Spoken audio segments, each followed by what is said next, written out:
Le choc et la justification. Écrit par Omar Sy, Lupin. Sangoon était tétanisé. Il se tenait là, immobile, comme si le temps s'était arrêté. Chaque seconde semblait s'étirer à l'infini, le laissant seul avec ses pensées tourmentées. Ses mains, tremblantes, étaient démaculées d'un sang qui n'était pas le sien. Le liquide rouge vif contrastait violemment avec la pâleur de sa peau, une preuve indéniable de l'horreur qui venait de se produire. Comment en était-il arrivé là? Cette question tournait en boucle dans son esprit, sans réponse satisfaisante. Chaque souvenir, chaque détail de la soirée semblait flou, comme un rêve dont on ne se souvient qu'à moitié. La question résonnait dans le néant de son esprit. Un écho incessant qui le ramenait toujours au même point de départ, sans jamais lui offrir de répit. Il s'efforçait de se persuader. Il répétait sans cesse les mêmes mots, comme une litanie destinée à apaiser sa conscience. C'était de la légitime défense, se disait-il. Je n'avais pas le choix. C'était de la légitime défense. Sa vie était menacée, n'est-ce pas? Mais au fond de lui, une petite voix murmurait des doutes, semant le trouble dans ses certitudes. L'image de l'agression le hantait. Chaque détail revenait avec une clarté douloureuse. Le regard de l'assaillant, la violence des coups, la peur qui l'avait saisi, la violence soudaine, la terreur glaciale qui l'avait submergé. Il revivait chaque instant, chaque seconde de cette nuit fatidique, incapable de s'en détacher. Il se cramponnait à cette peur comme à une bouée de sauvetage. C'était la seule chose qui lui permettait de justifier son acte, de donner un sens à ce qui semblait insensé. C'était la seule chose qui conférait un sens à son acte. Sans cette peur, il n'y avait que le vide, un abîme de culpabilité dans lequel il risquait de sombrer. Une justification dérisoire dans un océan de culpabilité naissante. Chaque vague de remords menaçait de le submerger, de l'entraîner vers des profondeurs inconnues. Le poids de son geste commençait à l'accabler. Chaque pensée, chaque souvenir ajoutait une nouvelle chaîne à son fardeau, le rendant de plus en plus difficile à porter. La frontière entre la victime et le bourreau se dissolvait dangereusement. Il ne savait plus où il se situait, perdu dans un brouillard de confusion et de doute. Était-il encore du bon côté? Cette question le hantait, le rongeait de l'intérieur. Chaque décision, chaque action semblait le rapprocher un peu plus du précipice. Le doute s'insinuait en lui, tel un venin. Lentement, insidieusement, il empoisonnait ses pensées, transformant chaque certitude en incertitude. Il se sentait souillé, marqué au fer rouge par son acte. Chaque regard, chaque mot semblait le condamner, le désigner comme coupable. Le monde qui l'entourait semblait se vider de ses couleurs. Tout devenait gris, blafard. Les couleurs vives de la vie quotidienne s'étaient estompées, laissant place à une palette de gris morne, un reflet de son état intérieur. Chaque reflet, chaque ombre semblait lui renvoyer l'image de sa propre culpabilité, de son propre désespoir. Il était prisonnier d'un cauchemar éveillé, incapable de s'en extraire. Chaque tentative de s'échapper ne faisait que le ramener à son point de départ, piégé dans un cercle vicieux de remords et de culpabilité. Sa descente aux enfers avait commencé. Chaque pas, chaque décision semblait le rapprocher un peu plus de l'abîme, de ce point de non-retour où il ne pourrait plus jamais se racheter. La spirale de la démence, une descente sans fin dans les profondeurs de l'esprit humain, où chaque pas résonne comme un écho de désespoir. Le chemin est sinueux, tortueux, et chaque tournant révèle une nouvelle facette de la terreur. L'obscurité enveloppe tout, rendant chaque mouvement incertain, chaque pensée une menace. C'est un voyage sans retour, une chute libre dans l'abîme de la folie. Les nuits étaient tentées de visions terrifiantes.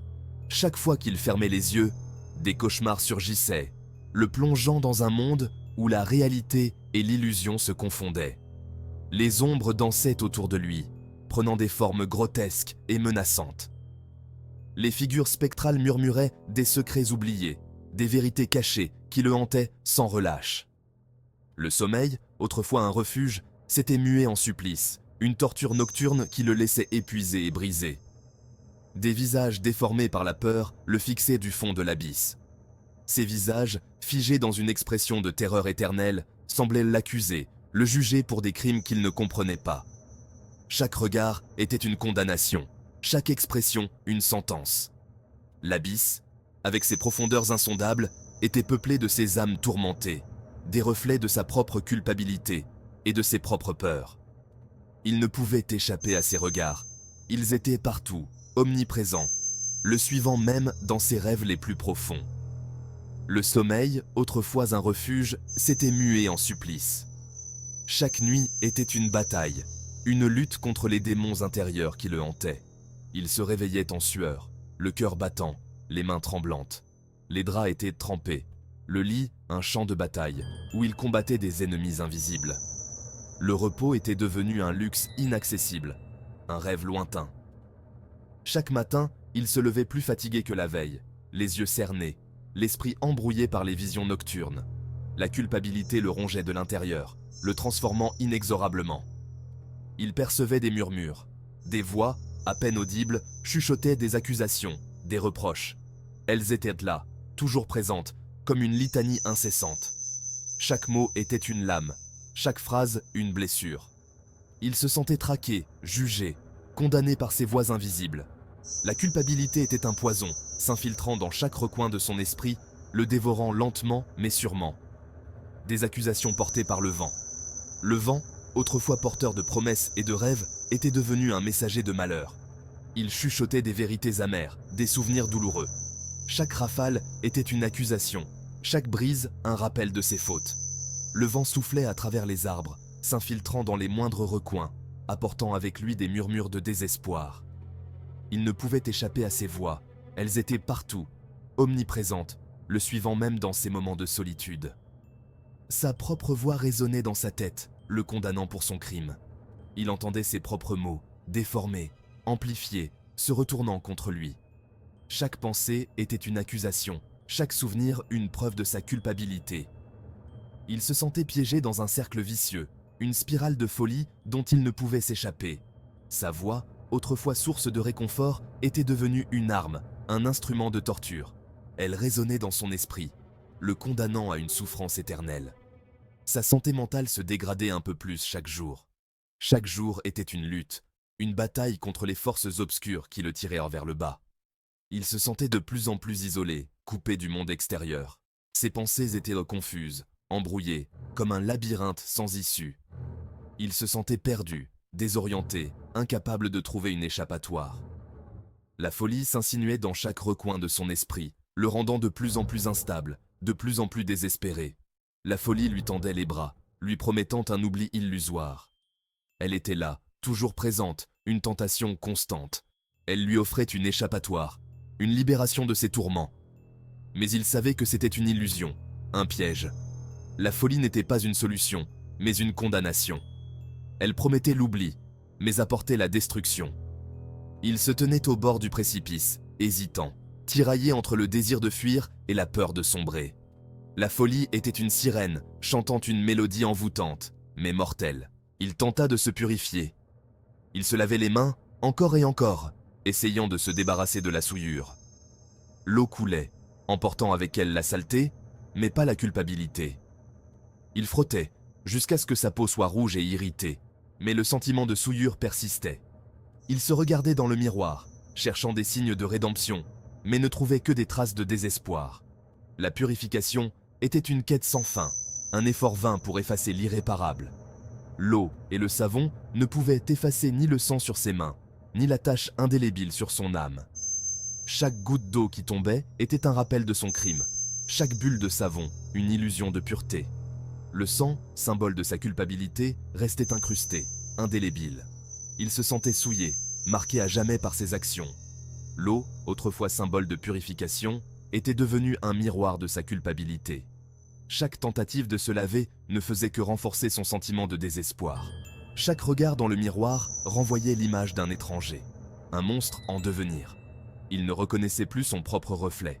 Le visage qui le regardait était celui d'un inconnu, déformé par la culpabilité et la folie. Les traits étaient tirés, les yeux vides, le sourire absent. Il voyait un monstre, une créature née de ses propres actions. Le miroir, autrefois simple objet, était devenu un portail vers un monde de terreur. Chaque regard était une confrontation avec sa propre monstruosité. La folie s'immisçait dans ses pensées. Elle était là, toujours présente, une ombre insidieuse qui se glissait dans chaque recoin de son esprit. Elle distillait des doutes, des peurs, des obsessions. Chaque pensée était contaminée, chaque idée corrompue. La folie était un poison, s'infiltrant lentement mais sûrement, transformant chaque moment de lucidité en un cauchemar. Il se sentait piégé, incapable de se libérer de cette emprise. La folie était une prison, une cage invisible mais omniprésente. Elle lui murmurait une vérité aussi terrible que séduisante. Il était différent désormais. Il n'était plus l'homme qu'il avait été. La folie l'avait transformé, changé à jamais. Il était devenu une créature de l'ombre, un être de cauchemar. Les murmures étaient des promesses, des tentations. Il lui disait qu'il était spécial, unique. Mais il savait que c'était un mensonge, une illusion. La vérité était bien plus sombre, bien plus terrifiante. Il était devenu un monstre, une abomination. Il était au-dessus des lois. La folie lui avait donné un sentiment de puissance, une illusion de grandeur. Il se sentait invincible, intouchable. Les lois des hommes ne s'appliquaient plus à lui. Il était au-delà du bien et du mal, au-delà des jugements et des condamnations. Il était devenu un justicier, un arbitre de la destinée.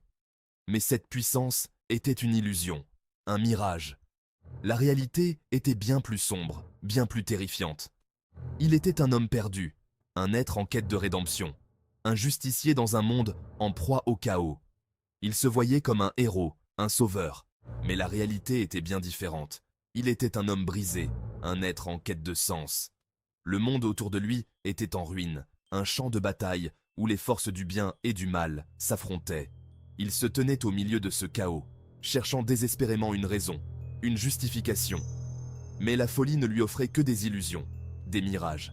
Il était seul, perdu dans un monde de ténèbres, en quête d'une lumière qui semblait toujours hors de portée.